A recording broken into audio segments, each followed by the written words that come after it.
It's time to talk about raids. Tier 3 raids. Here, this is the current distribution of raid bosses, pulled from a Reddit post by the Sado. Probably reflects what you've noticed yourself if you've been playing at all recently.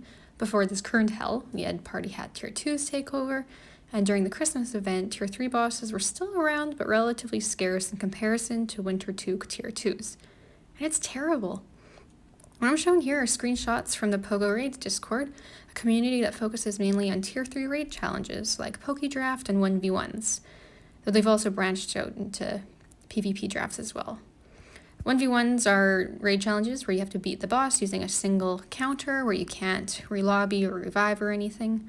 In Poke Draft, the raid version of it, what you do is you draft a team of 10 Pokemon and you compete with others in your division to get the best time on selected Tier 3 raid bosses. It's a lot of fun as a way to make Tier 3 raids more challenging, since you're often using very suboptimal teams. Last season I had to do Granbull using Blaziken and Charizard, so not even super effective.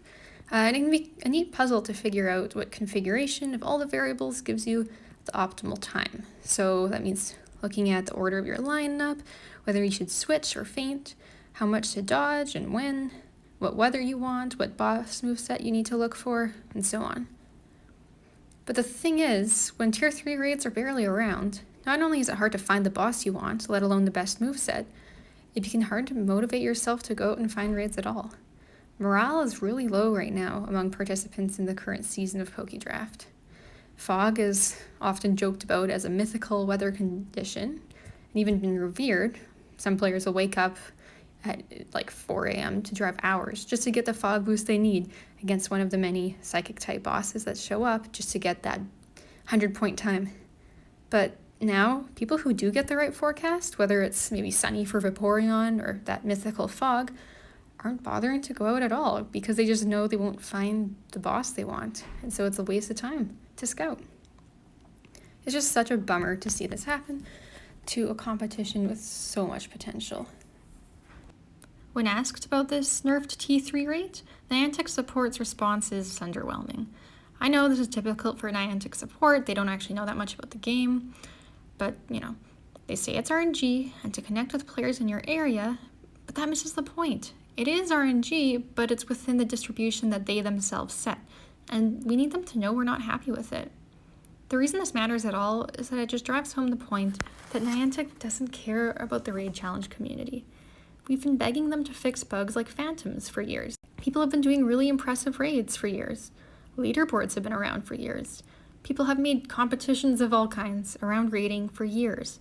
We're battlers too. Why did it take until PvP for Niantic to see this as a game with competitive potential? To say that Tier 3 raids being soloable contradicts Niantic's emphasis on community is disingenuous, considering their community is built around solo raid challenges. One example would be the Pogo Raids subreddit, which has over 2,000 subscribers, and the Discord has several hundred active members. We've had meetups at various GoFests and Safari Zones for real-life social interaction, which Niantic says is one of their core values. For a lot of people who are members of the Pogo Raids community, this is the main reason they play. This is what keeps them opening up the app. And then outside of just Pogo Raids groups, there are big Pokemon Go YouTubers like King, PokeAK, Kato Nolan, who have posted or still post the raid challenges they do. This is a part of the game and has been for a while, and it's something that people share. But I've yet to see evidence that Niantic cares about raid challenges as a playstyle, or about people who actually enjoy the raid battle itself, not just the rewards at the end or the Pokemon that you get to catch, or whether or not it's shiny. A strong example of this would be when they boosted the Tier 3 to Tier 5 raids HP after realizing people could solo Tier 4 raids. But the thing is, that wasn't everyone that could do it. You had to put in the effort to make the teams, maybe you had to dodge or optimize in some interesting way.